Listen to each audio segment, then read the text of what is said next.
Carlo আনচেলত্তির Brazil জাতীয় দলের coach হিসাবে প্রথম ম্যাচ বিশ্বকাপ বাছাইয়ের মঞ্চে ইকুয়েডরের মাঠে শুরুটা স্বপ্নময় না হলেও ইতালিয়ান কোচ তার শিষ্যদের পারফরমেন্সে খুশি। নিজেদের 15তম রাউন্ডের ম্যাচে ইকুয়েডরের বিপক্ষে গোলশূন্য ড্র করে সেলেসাওরা। তবে এই ফলাফলেও অনেক কিছু দেখে ফেলেছেন আনচেলত্তি। ম্যাচ শেষে সংবাদ সম্মেলনে আনচেলত্তি বলেন, রক্ষণে আমরা চমৎকার খেলেছি, বল পজিশনেও ভালো করেছে, গেমটা কিছুটা বেশি তরল ছিল। এটা একেবারে পারফেক্ট ম্যাচ না হলেও একটি গুরুত্বপূর্ণ ড্র। আমরা সন্তুষ্ট আর আত্মবিশ্বাস নিয়েছি।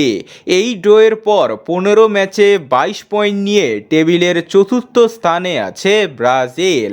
তবে তাদের পরবর্তী প্রতিপক্ষ প্যারাগুয়ে, যারা উরুগুয়েকে হারিয়ে 24 পয়েন্ট নিয়ে তৃতীয় স্থানে চলে এসেছে, যার ফলে টেবিলের নিচে নেমে যাওয়ার সংখ্যা রয়েছে ব্রাজিলের।